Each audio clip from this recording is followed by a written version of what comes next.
आपका स्वागत है इस महान उद्घोष के लिए जो हमें एक सामर्थ्यपूर्ण और उत्साह भरा जीवन जीने की प्रेरणा देता है।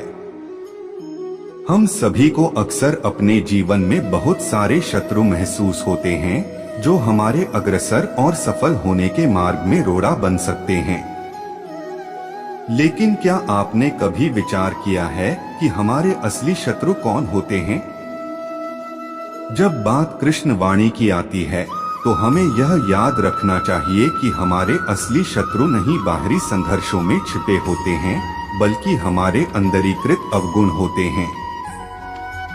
भगवान कृष्ण ने अपने जीवन के दौरान कई बार हमें यह सिखाया है कि शत्रुओं से लड़ने से पहले हमें अपने अंदर के दुष्ट गुणों का सामना करना चाहिए। अगर हम अपने अंदर के दुष्टताओं का जीतने का प्रयास नहीं करते हैं, तो हम कभी भी सच्ची सफलता नहीं प्राप्त कर सकते हैं। यह अपने को बदलने और उन दुष्ट गुणों से मुक्त होने का समय है।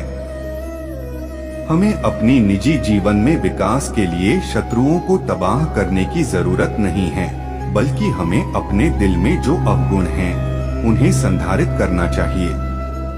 उच्चतम आदर्शों को प्राप्त करने के लिए हमें अहंकार, क्रोध, लोभ और अन्य दुष्टताओं का त्याग करना चाहिए।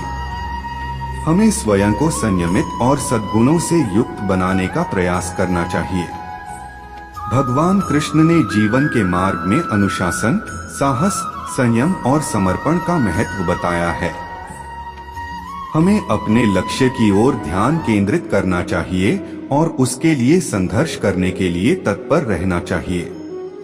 शत्रुओं से लड़ते समय हमें संकट और परेशानियों का सामना करना पड़ सकता है, लेकिन हमें कभी भी हताश नहीं होना चाहिए।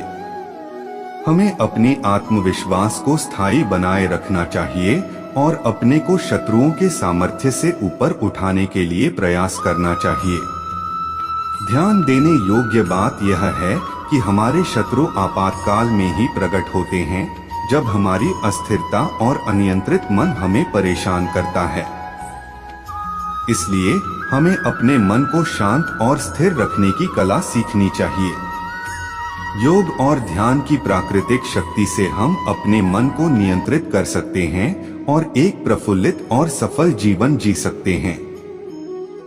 भगवान कृष्ण ने गीता में कहा है, कर्मण्येवाधिकारस्ते मा फलेषु कदाचन, अर्थात हमें केवल कर्म में तत्पर रहना चाहिए, फलों का चिंतन नहीं करना चाहिए। हमें अपनी कर्मचारी भूमिका में निरंतरता और कर्मठता बनाए रखनी चाहिए और परिणामों को भगवान की इच्छा में समर्पित करना चाहिए।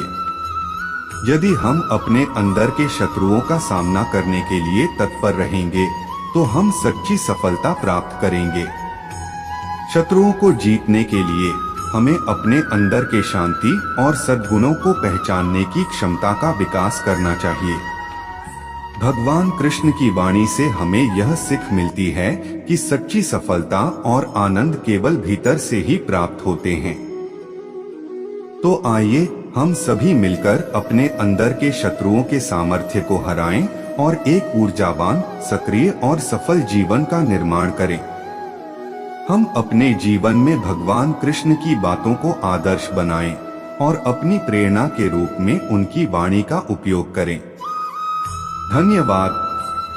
जय श्री कृष्ण।